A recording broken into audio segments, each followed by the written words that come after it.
I've asked myself if I would have done anything differently, and I wouldn't have. If you could change what happened, would you? Oh, absolutely. I wish he would have killed us instead.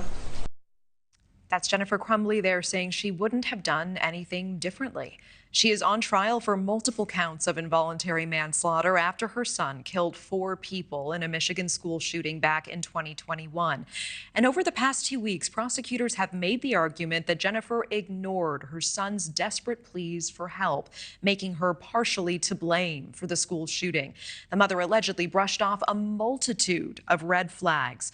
Texts from her son that he was hearing voices and seeing a demon in their home, laughing at him when Ethan asked her to take him to a doctor, even texting her son to learn not to get caught when he was searching for ammunition 1 day before the shooting. Now, her defense saying that she was not a perfect parent, but she had no inkling of the shooting to come. Well, now jurors will start deliberating tomorrow on potentially making a historic move, holding a parent responsible for their child's horrific crimes.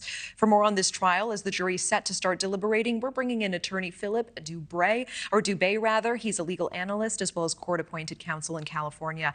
Philip, thanks for being here. Evening.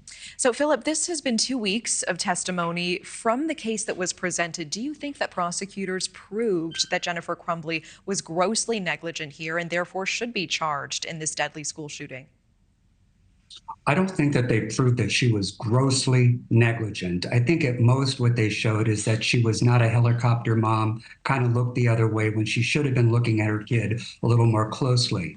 What is, in my estimation, fatal in this case to the state, and what is missing, is any statement from the kid that he was having homicidal ideations. In other words, that he wanted to harm somebody.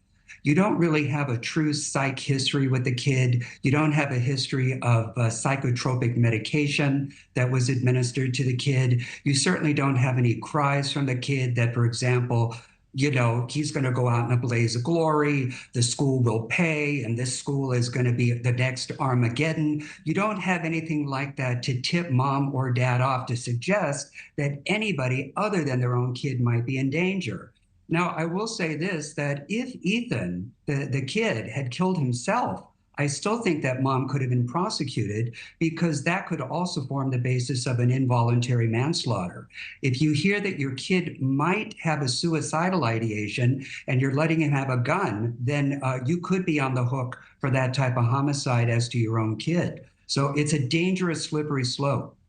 Philip, I appreciate that insight. Let's actually listen to more of Jennifer Crumbley's testimony.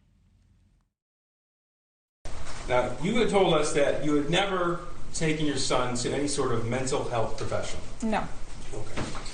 But you know how to obtain that help. Correct. In fact, you have prescriptions related to that. I do. So it's not that you didn't know who to call or how to call. You didn't. Correct. Correct. Okay. Yeah, so that Crumbley admitting there to not getting her son mental health help there. Based on what you've seen, do you think it was wise for her to take the stand in her own defense?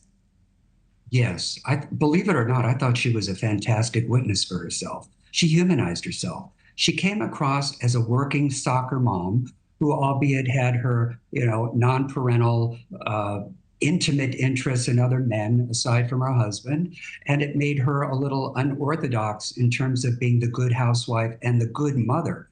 But I did not hear anything in evidence that put her on notice that her kid was about to spray up the school.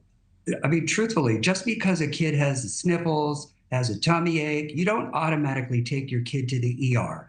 Just because a kid is claiming that he's a little unhappy, he feels a little depressed. Philip, to be fair, a little unhappy. I mean, we are talking about graphic and disturbing images and illustrations that he was drawing on his schoolwork. Texts to her saying that he's hearing demons, seeing demons in the house. I mean, and even in that moment where she said she wouldn't have done anything differently, deadpan, monotone, you don't think that the jury would react negatively to that moment? I think what they're going to react to is whether or not, based on all that, she thought that her son was going to kill another human being. If all she thought at most is that her kid needed some help to get him some help, to protect him, then yes, from that standpoint, I could see how she would not be the greatest mom.